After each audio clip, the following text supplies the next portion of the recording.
Good evening. We'd like to welcome you to our monthly school board meeting. We'll call this meeting to order. We'll have a pledge by Mr. Perkins, and I will offer the invocation.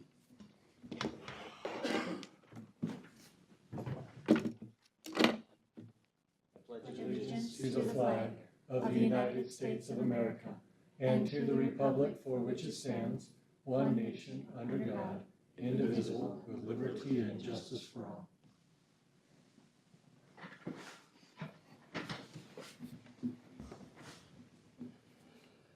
Our Father in heaven, we're grateful to be here this evening. We are grateful for the opportunity to serve in this capacity. We are grateful for the good things that have been happening in this district. We're grateful for the progression of our students in their academics. We're grateful for the wonderful teachers and staff that we have and for our administration.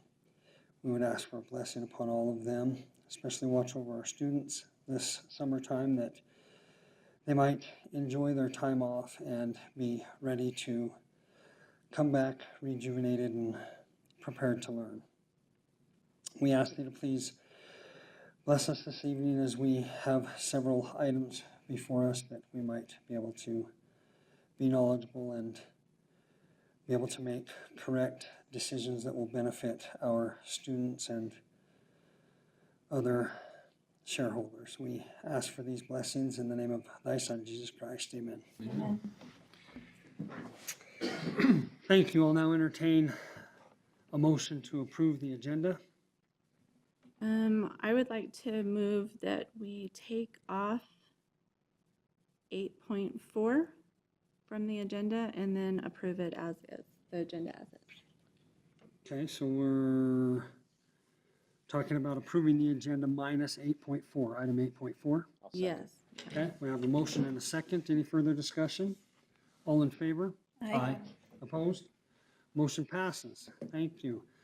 Moving to item 3.2, Superintendent Report, Mr. Housley. Mr. President, members of the board, thank you. We've had a pretty busy summer. We're excited. Right now we're in the middle of a lot of students on campus with camps and other things like that. We've had a lot of work going forward. Later in our bond, we'll talk about some progress. The agenda item about the bond, we'll talk a little bit about that. Just wanted to make you aware of one thing. School's starting pretty quick.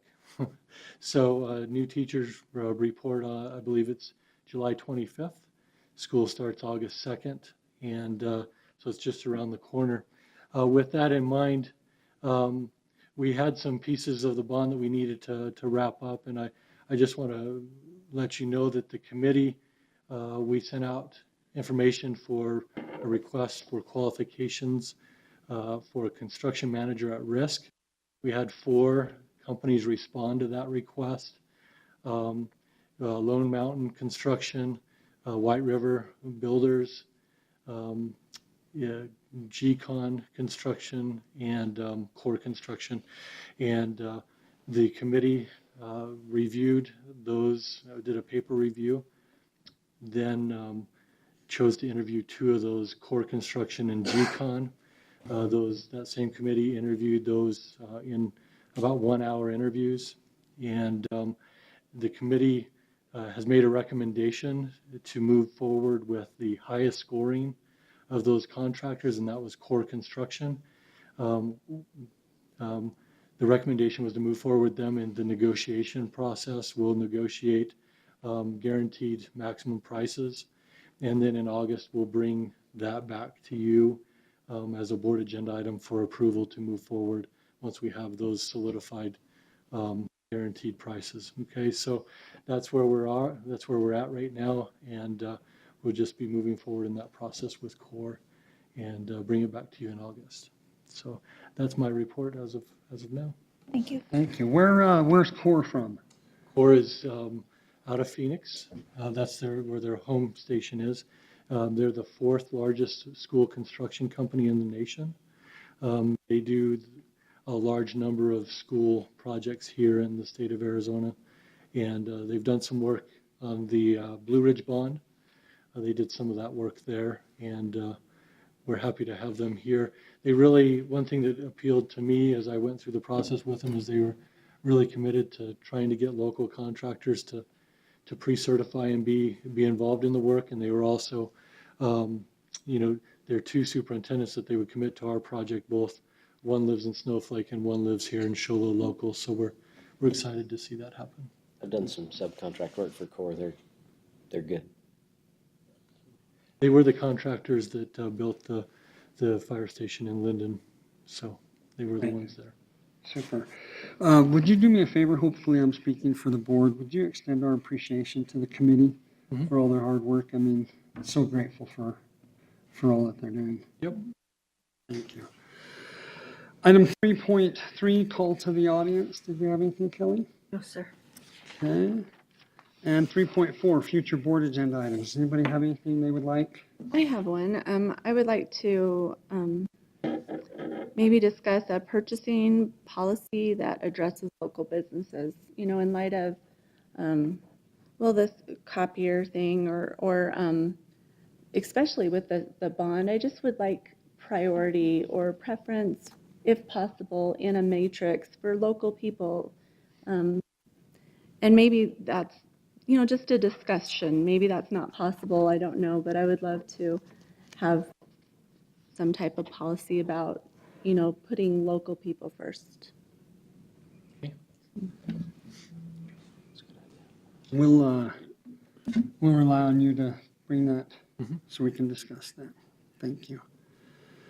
Item 4.1, approval of overnight and out-of-state travel. Mr. Housley, please. I'm sorry, just a little bit behind here.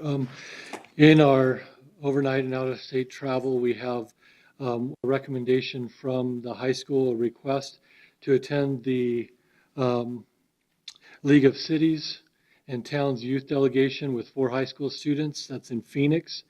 That's going to be on August 21st and 22nd. Mr. Whipple and Ms. O'Connell are the supervisors for that. I would ask that you would approve that trip for those students and advisors. I make a motion for approval of overnight and out-of-state travel. I'll second it.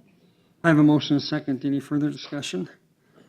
Would love it if they, when they're done with that, come maybe report to us. Super. Tell us about their experience. That'd be great. If there's no further discussion, all in favor? Aye. Aye. Opposed? Motion passes. 4.2, approval of high school and junior high school clubs for the 18-19 school year. Mr. President, members of the board, you'll find inside your board packet a rather large number of individuals listed out for the junior high and high school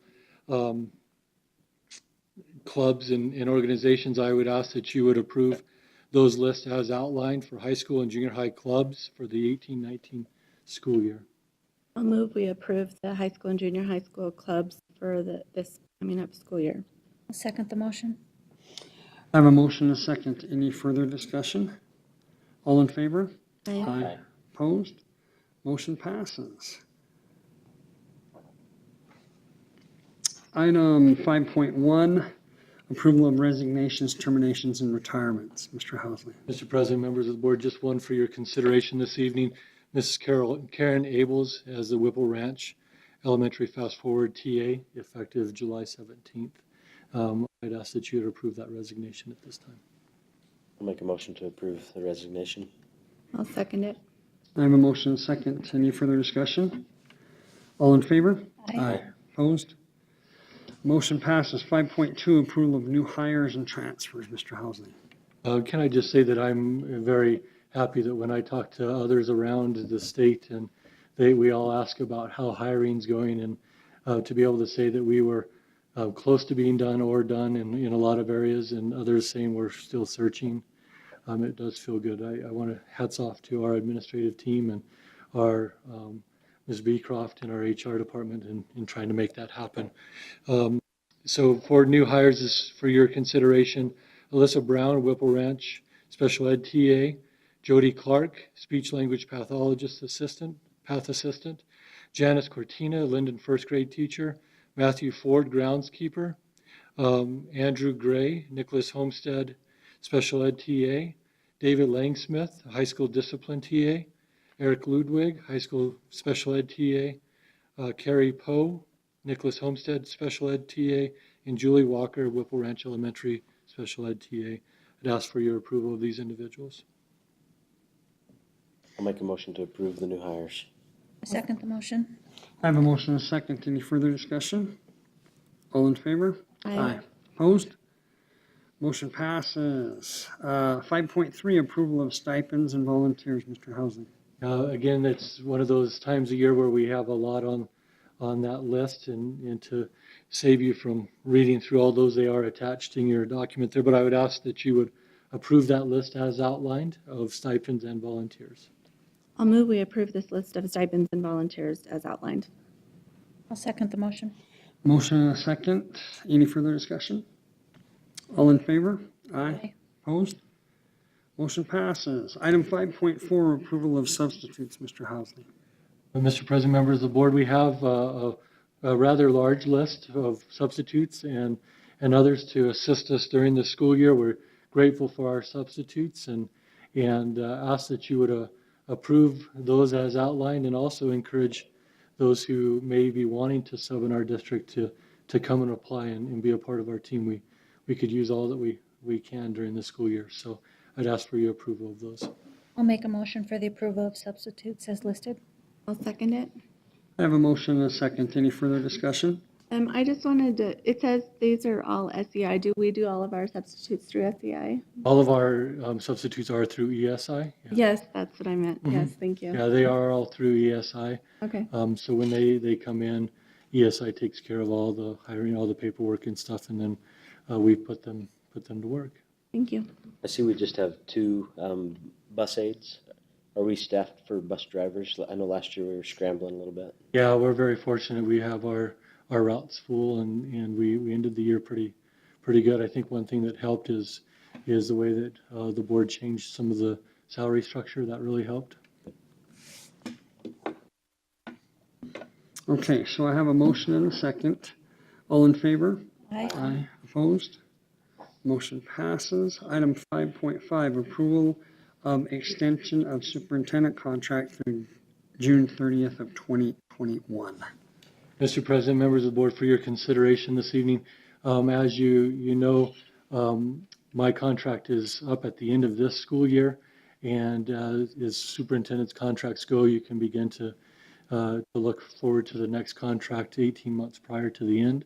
So we're inside of that, and basically what I would ask is that the structure of my contract stay the same. No changes to salary structure or anything like that, but just extend it to 2021, which would put us 3 years till the end from now until the end of that contract.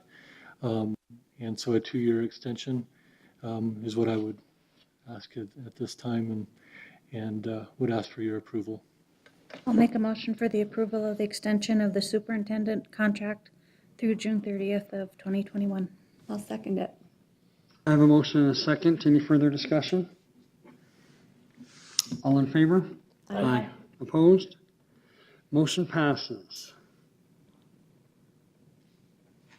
Congratulations, Mr. Housley. We're grateful to have you. Thank you. Thank I you. Just appreciate want that. you to know that.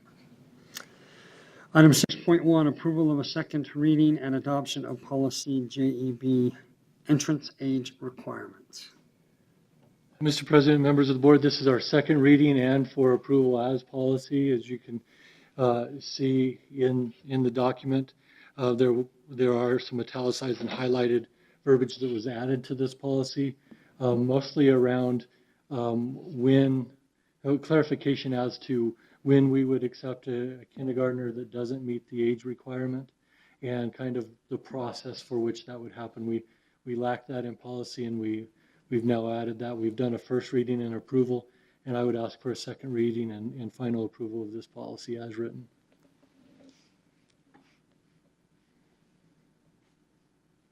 I'll make a motion for approval of the second reading and adoption of policy JEB, entrance age requirement.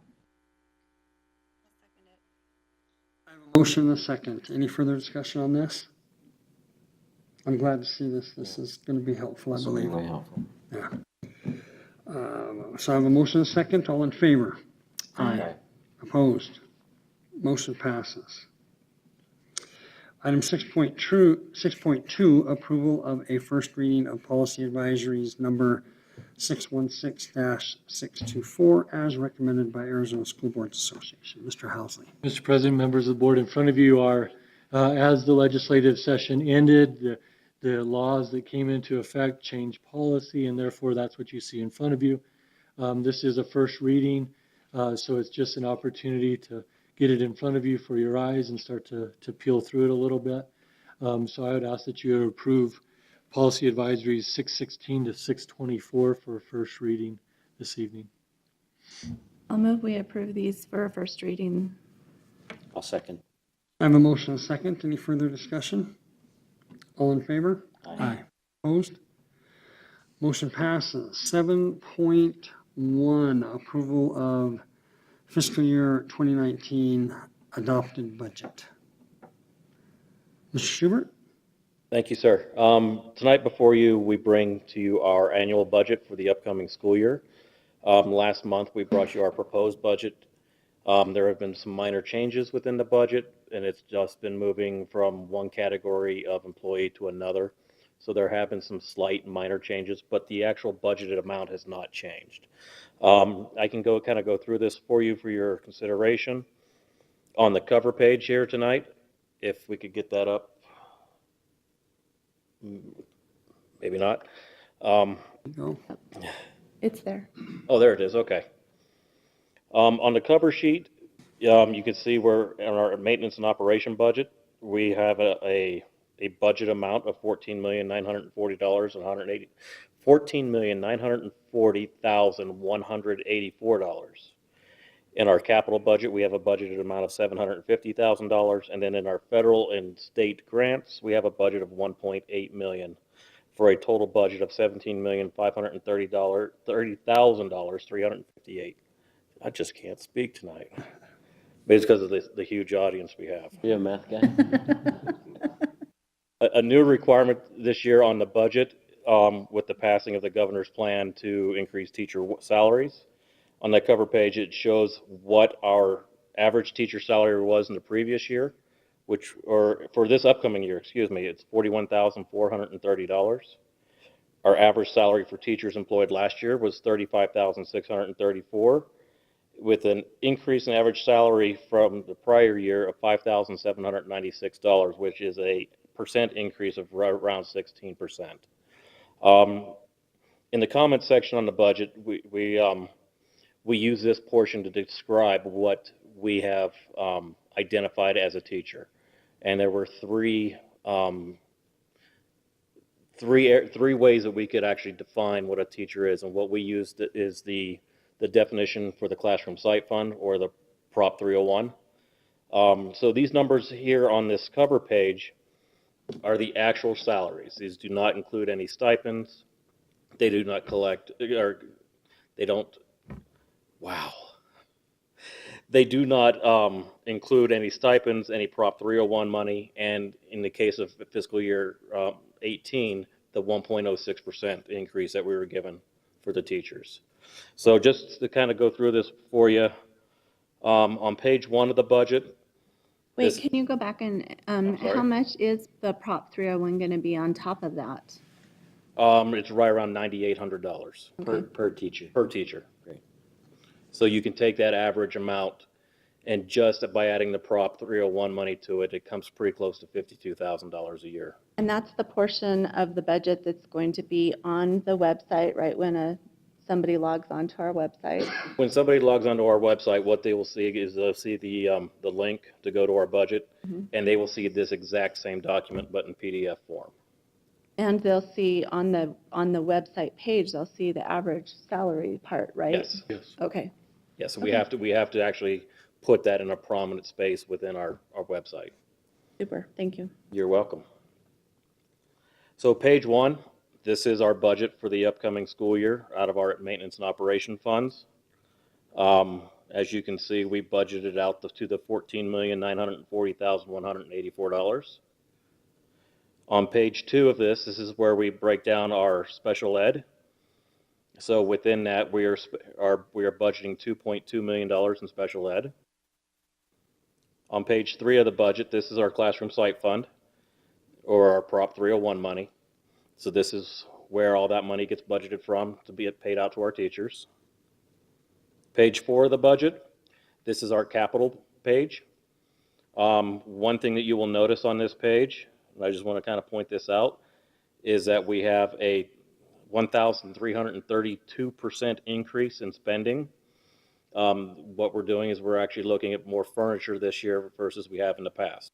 A lot of our furnitures, our student desks, our student tables, our teacher desks, they all need to be replaced. So we've budgeted quite a bit more this year into that furniture category than we have in the past.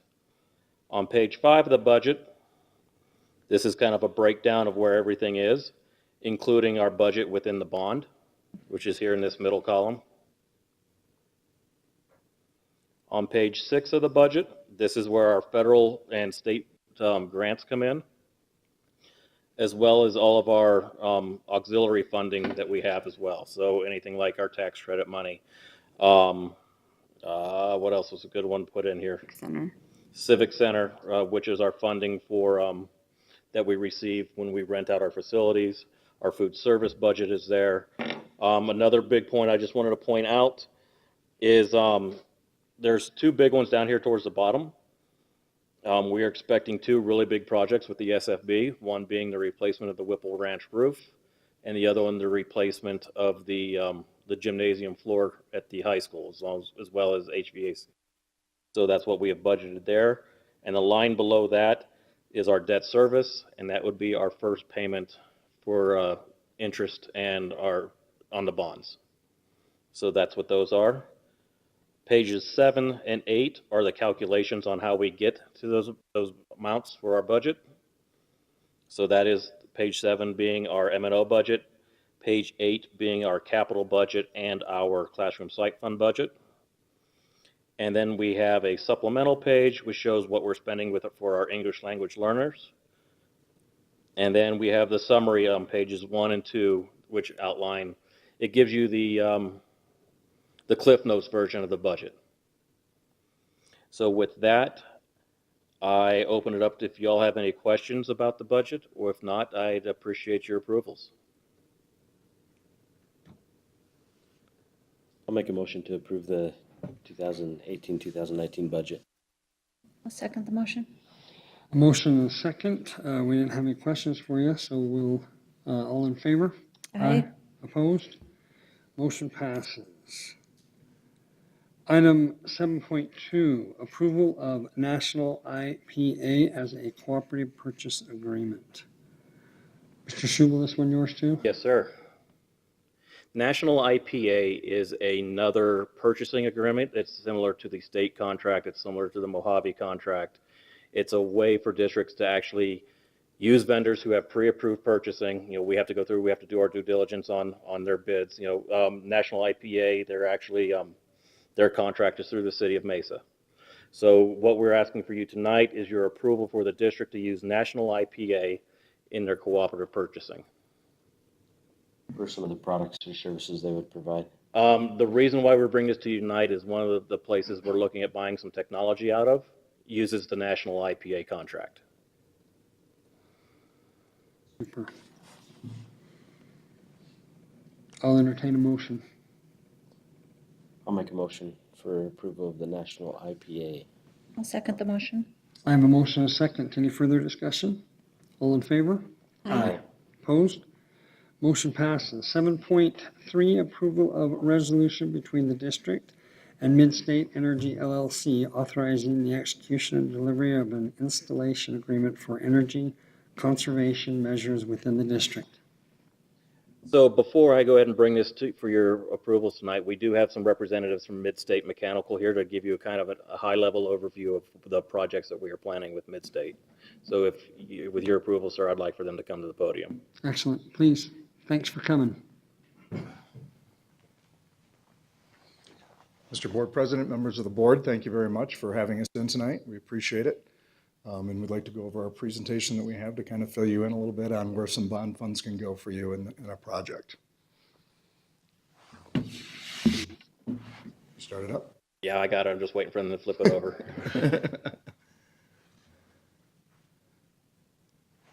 All right, that's just the agenda. Let's just go right to the scope. We'll go through it. So who is Midstate Energy? We're the #1 energy services provider in Arizona. We are actually the only, it's called an ESCO. We are the only ESCO that is only Arizona, and we deal only in K through 12 schools. So this is what we do every day, day in, day out. We have a 32-year history in Arizona. I'm going to need that up in front. Sorry about that. Is it on Yeah, your? I know. do you I have was a- thinking, do you all right, have how a much screen is at the going to podium? remember? Number there for 220 million in energy savings that we've generated is actually a little off. We're about 260 million now in that number. So we predominantly do most of the K through 12 work in the state. We have 56 unique school systems that we've dealt with, 464 individual school projects, and we have 3 Arizona locations that we run out of. One of them is kind of up the 17 north of the valley. There's another one in Tempe, and there's another one in Tucson, and those are our main offices that we run out of. Capabilities and people. So what makes us a little bit unique is we actually do have full in-house capabilities. We're fully licensed in all areas. We have the ability to come in, do audits, and look at all your systems with our own internal team. So we are mechanical HVAC construction and service. We are plumbing construction and service, electrical construction as well as service, solar designs and construction, and HVAC control construction and service. So we cover the full gamut that schools deal with. Okay, your project. So the first piece of the project we'll talk about here is lighting. There's a nice summary here of what we will be doing, and that is currently you have T8 and T12 fixtures throughout your district. They probably are, what are the ones here, Scott, 32 watts? Most of them are 32 watt. So we're going to come in, we're going to replace them with 10-watt LED lights. Significant difference, obviously, and that's really where the savings is generated from what you're doing currently. So we'll come in and we'll do lamp replacement, and then we'll also put in a driver. So currently you have a ballast. We'll replace that with a driver because that's what coincides with an LED lamp. So it'll be a full product replacement so that you guys start with a full warranty on everything. So the warranty on lamps and drivers is 10 years. So you guys will not have to purchase anything in those areas for a 10-year time period. The really nice part about LED fixtures are they're rated by hours on their life expectancy, and the way that school districts use them, that's actually a little over 25 years in the hour rating. So there's a good long lifespan here with them. One of the things you can notice from looking at the pictures on the screen there, LED lighting has a much clearer, crisper look to it. It's come a long way since the very beginning of LED lighting, where it's a little warmer now. It's not that bright, shocking light. A lot of times people will walk in their classroom and think that the lights are brighter because it's a clearer light. So it's really nice in the interior for the learning environment and keeping that 50-foot candles on the desktop that is required. And then on your exterior, if you look at the exterior pictures there, one of the things we really like about using the LED fixtures in your parking lots and on your buildings is that if you have security cameras now, a lot of times if you have an incident, you're looking at a grainy picture, those LED lights really change the lighting out there, and then it makes your security equipment be able to pick up a lot better for pictures as well. So it's a good safety aspect to it.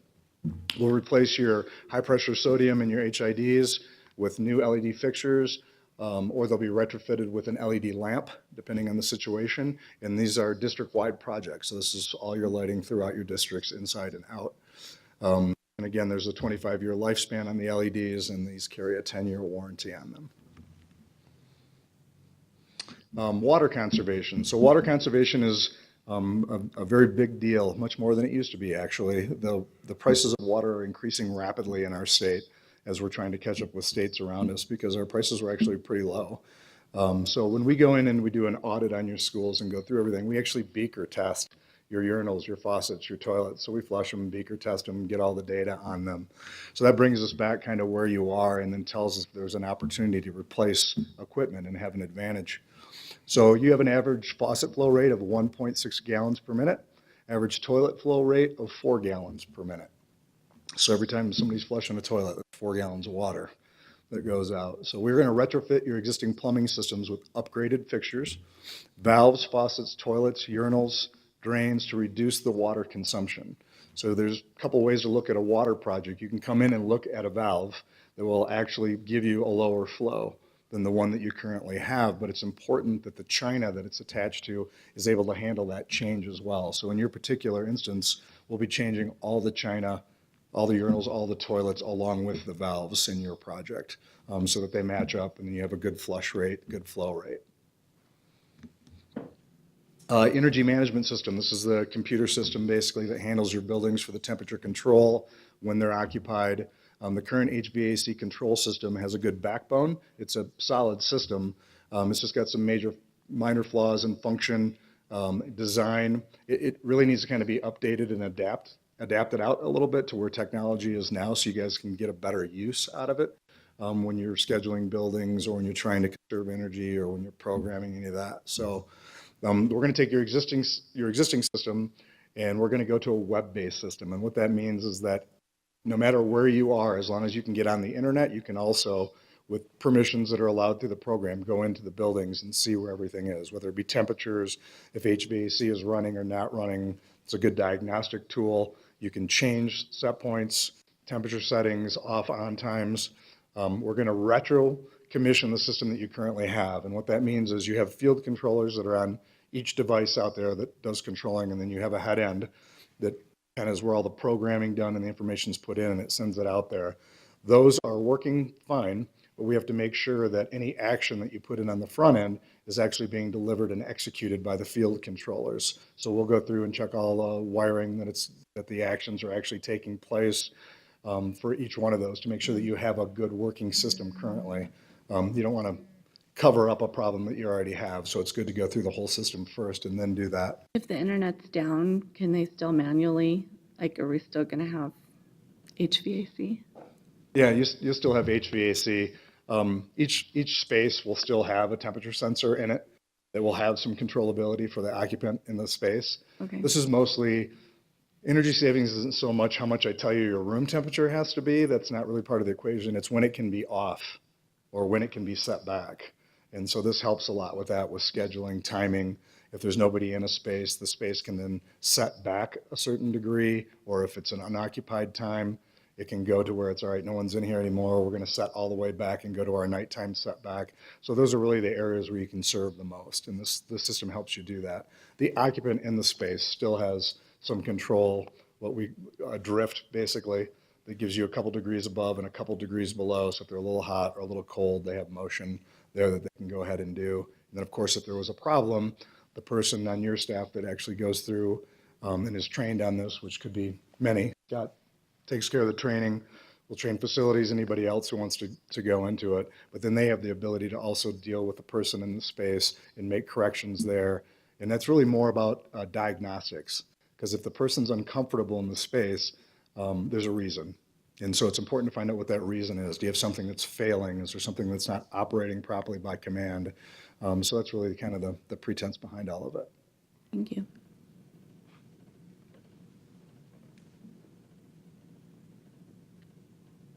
There we go. All right, the final piece on this is data management and sustainability. It's important that when you do projects and you're going for energy efficient equipment and you want to be beneficial and reduce your costs, that you have a way to monitor, watch, and stay on top of it.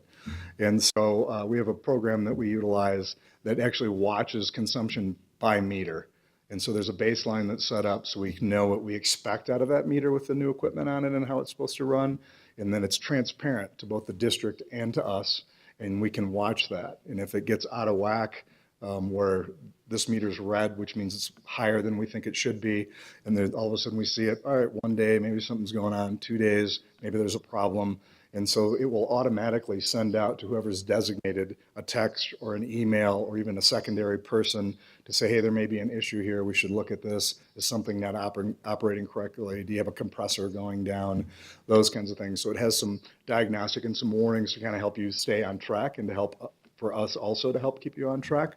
The nice part about this program is you get a sustainability manager with this. And if you look at the top of the screen, there's actually 2 very small profile pics up there, and that's a data manager, and it's also your sustainability manager. So if somebody from the district, and this is accessible by teachers, students, we can set it up on many different levels because it has some educational value. But if they're going through and they're analyzing, what are we spending right now compared to last week? Or if a math teacher wants to say, if we change the temperature by 1 degree, how much does that save us in a month?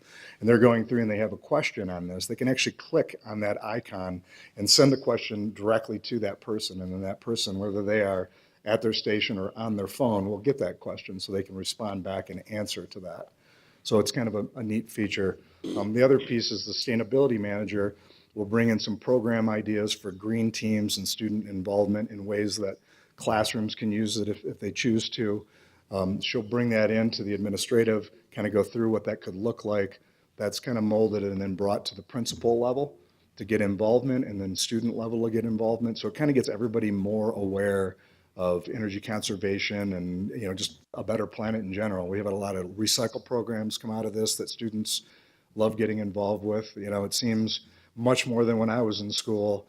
You know, now everybody kind of looks at that whole aspect. Kids want recycling programs. They want to know about these things. So it's a great tool for that. All right, your project overview. Cost of the project for those 3 ECMs, energy conservation measures as we call them, is a little over $1.4 million. Guaranteed annual savings that has been calculated on this is $142,368 a year. The utility rebates that the utility companies are willing to rebate back to the school are $38,537. So that is, we fill out the forms for that. We'll take care of dealing with, I think it's APS up here, having them come in and review after we get done with the campus, and then they'll sign off on it, and then that check comes in directly to the school district. Phase 2, which is kind of following along behind this first portion that we've looked at. We had energy engineers out here today and mechanical engineers looking at your HVAC in the junior high school to come up with some ideas for you guys to take a look at and see what you would like to have there or what makes the most sense for you. So we're in the middle of doing that. It's different options that we have for trying to get the air conditioning into the school district. There's VRF, variable refrigerant flow, and some of these are probably kind of Greek to you unless you know construction, but gas-fired VRF, and that kind of takes the weight off of your electrical system, because as I understand it, the electrical in the high school is pretty close to being maxed, so maybe that's an opportunity you want to look at. And then you also have some drop ceilings that you need in there, so we're going to pull that into that as part of that project as well. So currently we're in the middle of the audit piece. They were out today. The mechanical engineers will go back. They'll do some designing on different areas that they see and different pieces that would work in those. And then in about 60 days, we'll probably bring those back and go through them with you so you guys can know the positives and negatives and what works best for your area, and we can go from there. All right, benefits for Sholo. Taking action. It's always better to take action sooner than later. Enhanced safety, comfort, and energy efficiency are really kind of what we roll with. The statement that I actually made today and that I like to make is you guys educate students for a living. We reduce energy for a living. So it's important for us to have you involved in that process, because obviously my process can sometimes cut your process off. And so one of the things we really like to keep in front of ourselves is the safety and the comfort, right? We want to make sure that we're always thinking towards the comfort of the environment and the learning space and the safety when we're doing the construction and then afterwards as well. Costs, decrease operating and maintenance costs. In the calculations for savings are never included product or hours. So obviously when you have new equipment, you're not working on it. That's not a savings that I pull into this program, but it is a savings you can realize. Product replacement, not having to buy a driver or a tube for your lighting for the next 10 years. Obviously, there's some savings there that's not pulled into this. So there's a lot of ancillary areas that work out well for you that you'll be able to realize as well. We're flexible and expandable in our opportunities, our solutions we provide. One of the reasons that we're in kind of doing the deep dive on your mechanical now so we can lay everything out. We like these projects to be our projects. You guys are the ones who have the school. I never want to come in and say, this is what you should do. We're going to do it this way. I like it when you're involved, and so we come up with a better solution. Standardization, always a good idea.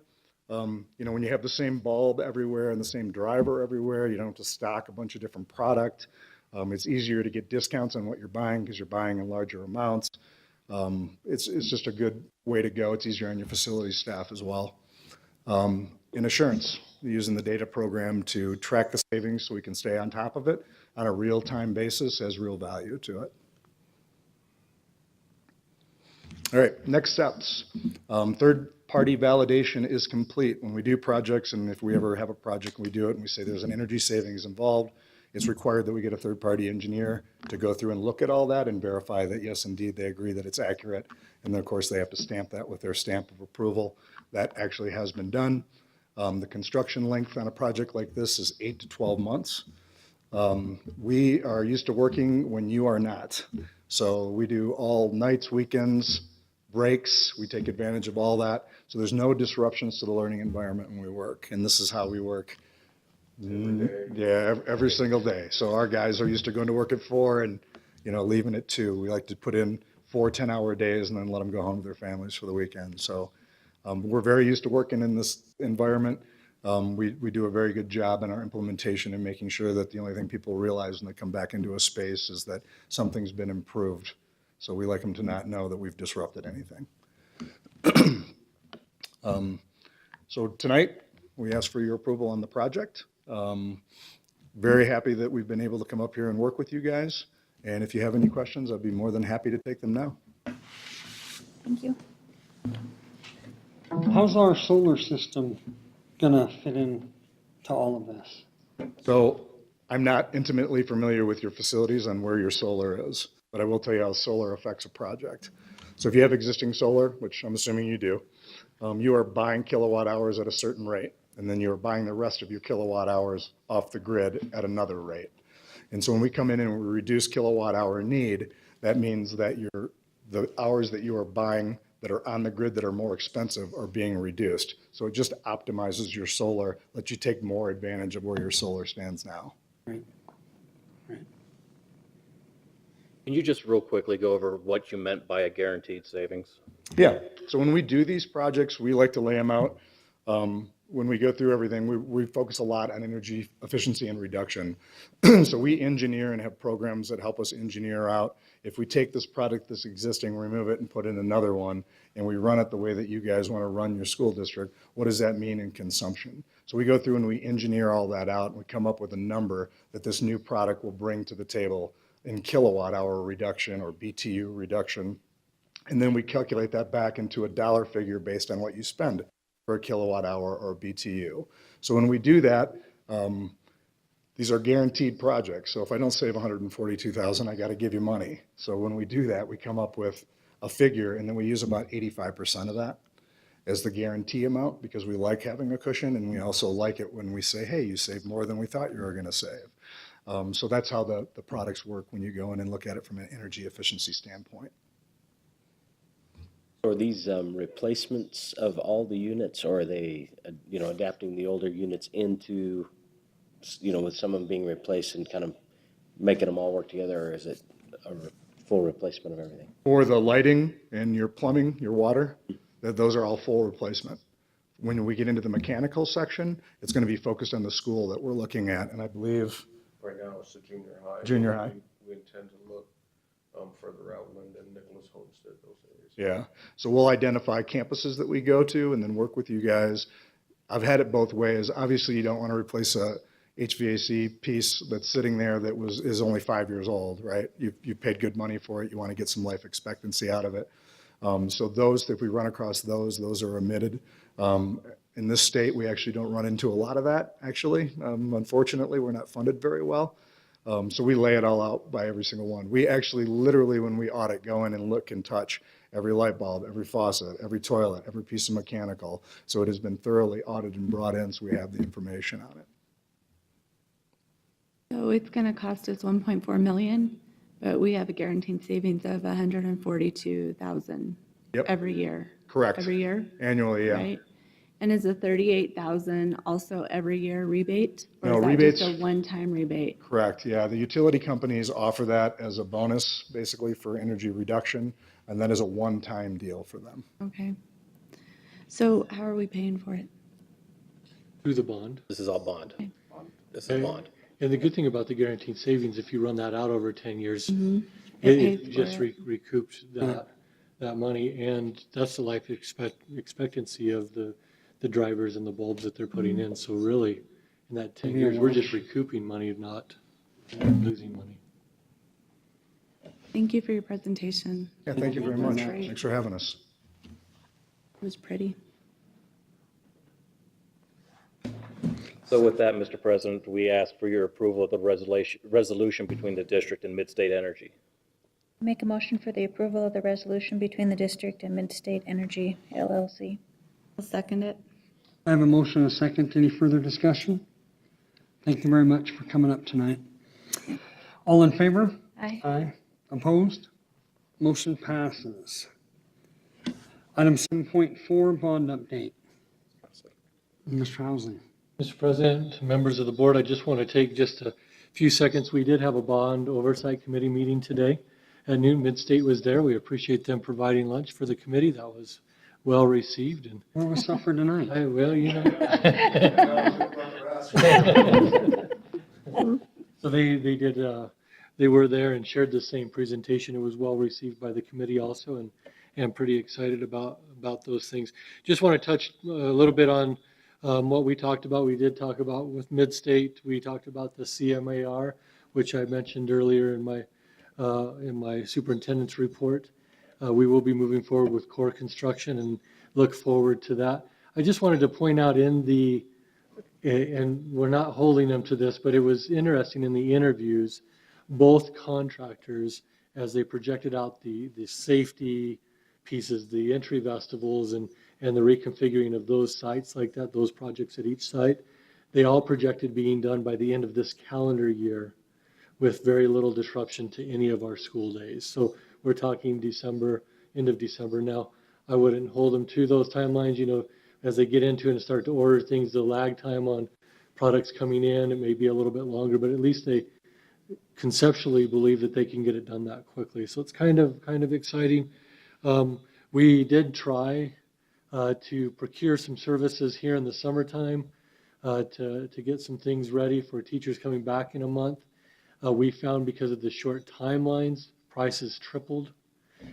We weren't necessarily excited about paying more money for convenience of having something done that quick. So we'd rather wait a little bit and then put the money where we can have the biggest impact instead of just rushing through it. So I did share that with them today.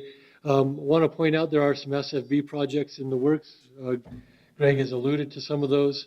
Weatherization on Nicholas, Whipple, Linden, the junior high school and the high school have all been approved for design and to look at.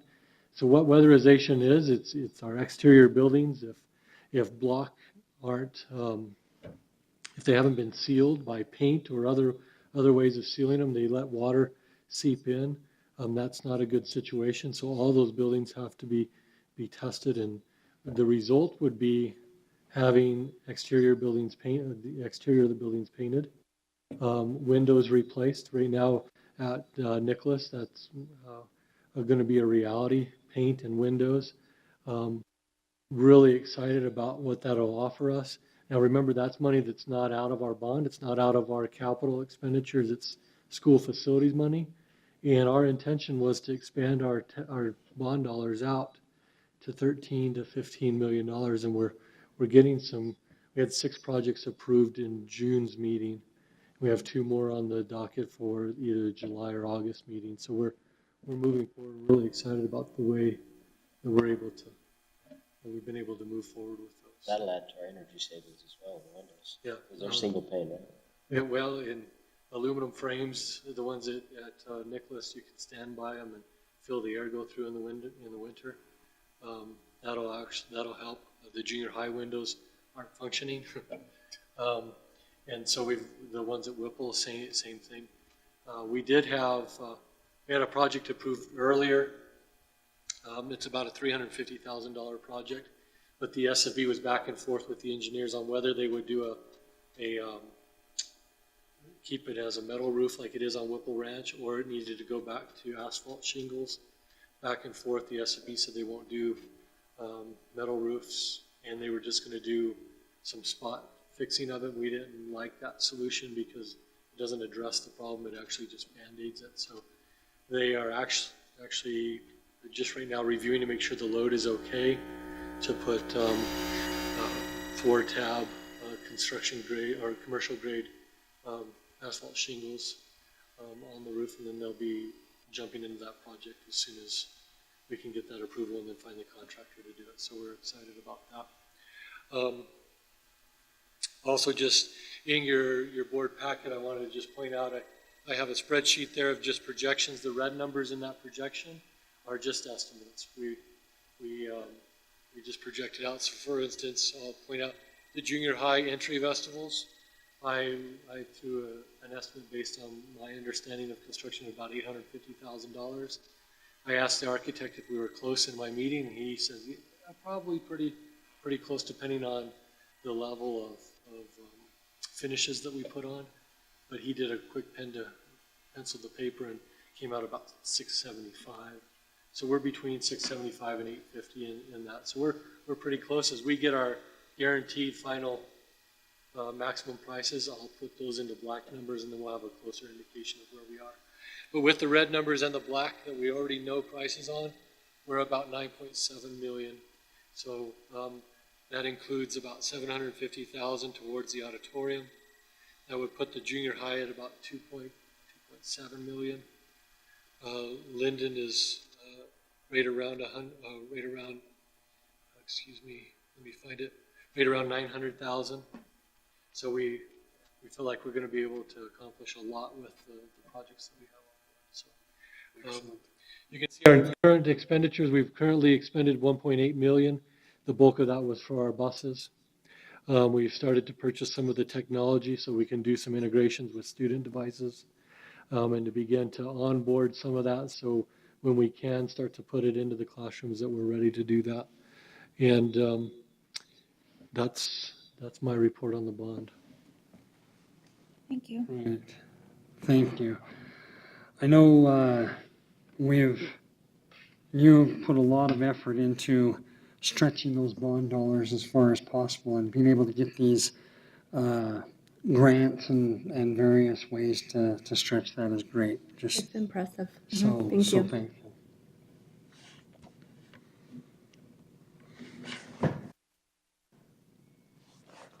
Item 8.1, consent agenda. Mr. President, before you tonight, we bring for your approvals the ratification of our payroll and expense vouchers, the ratification of the junior high and high school activity revenues and expenditures, and the approval of the regular board governing minutes for June 7th, 2018. We bring these to you tonight for your approvals.